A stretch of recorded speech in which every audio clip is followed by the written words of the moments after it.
Hi, Brandon. Sorry you're not with us this morning. So, first part of class, we finished up the tests, which I'll find you some time to do, and we were working on the poster problems and some other things.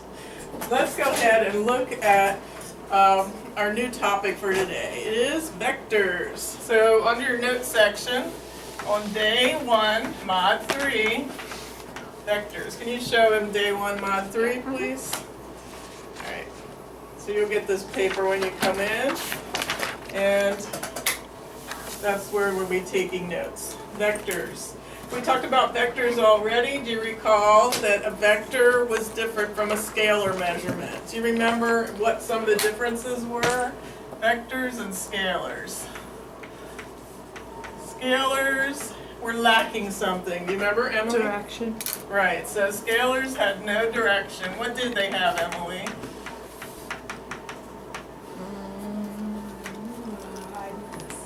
What could you call that? We'll call it magnitude. It's sort of number, magnitude. Like, for example, distance is 3 miles. With 3 miles is the magnitude, the number. So it has no direction. You have no idea in what direction those 3 miles went for a scalar.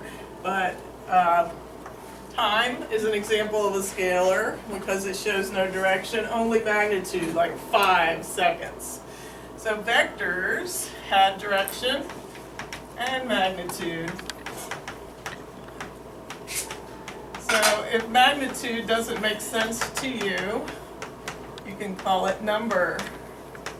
And direction you can think of as angle. These are words that would work as well.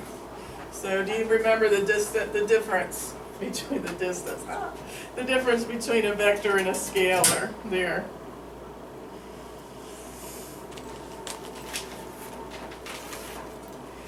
We thought for a very long time as physicists, and we tried to figure out how should we represent vectors. And here's what we came up with. What do you think? This is our symbol for a vector. An arrow, vector symbol. And then we thought for a whole lot longer, and we decided, well, we need to call one side the head and one side the tail. And this is what we came up with. There's a big vote. All right. It probably makes sense that that is what I'm going to be referring to, the tail and the head of the vector. So make sure you understand what I'm referring to. Today we're going to add and subtract vectors, and we're gearing up to do it with math, numbers, and all sorts of trig functions and so forth. But today we're going to take a walk on the wild side and just do it visually and graphically, because it'll help you understand what we're doing. How long do you think we've taped? Probably like 5 minutes at the most, Yeah. you think? maybe I a little always less. I was forget, gonna you say, guys. Come on, be my memory. Probably 3. Yeah, like 3. 3? Yeah. All right. Yeah. Well, when it gets to around, I don't know, 10-ish, Okay. let me know. I don't know if we'll even get that far. All right, so we're going to add and subtract vectors graphically. So go ahead and add to these notes. Adding vectors graphically. And that's where we'll stay today.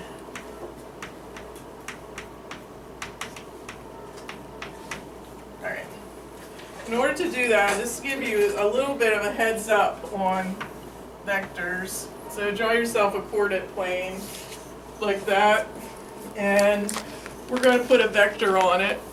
And if you could try to copy the vector that I choose as much, draw yourself a coordinate plane. And the vector I will pick, we'll see if you can copy this vector.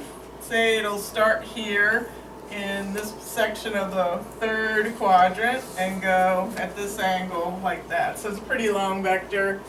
See if you can copy as close as you can the angle that I've chosen for that vector.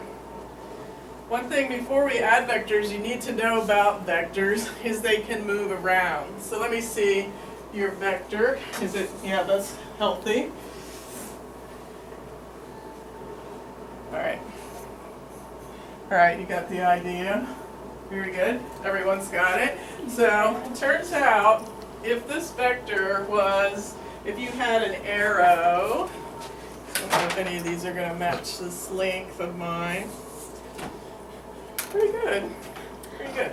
All right, so say you had this vector here, and you're staring at your version of it.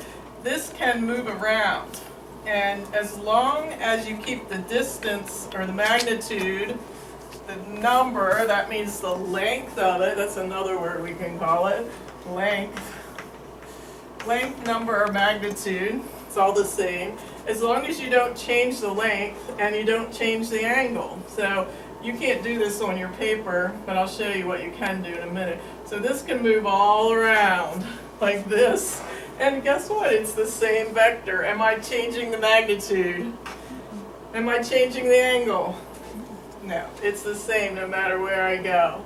So we can pick up the one that is sitting here on the board and move it. So I want you to move it so the tail, remember the tail is this end, the tail is sitting at the origin. So I'm going to pick this up and move it and redraw it. So now I moved it over there. So you're going to have the same angle and the same length, number, or magnitude. And let me see what it looks like. I'm going to move that vector, keeping the length and the angle true. Okay, is that the same length? See? Oh, you want me to pull it all the way back? Yep, you got to keep the same length. Okay. All right. Generally, that's where we like our vectors. We like their tails sitting on the origin. When it's that way, we call this standard position. So I'll say put that, so call this standard position. That is the tail at the origin. Tail at the origin. All right, so I think we're ready to add vectors. So we're going to do that on our tables. So probably we're going to have to do quite a few sections for Brandon. So Brandon, let me shut down this section, and we're going to add a problem at the table. We'll do like 3 or 4 at our tables, and then we'll show you the way we do it. And then it'll probably be a lot of little choppy sections, but you can handle it. So over and out for now.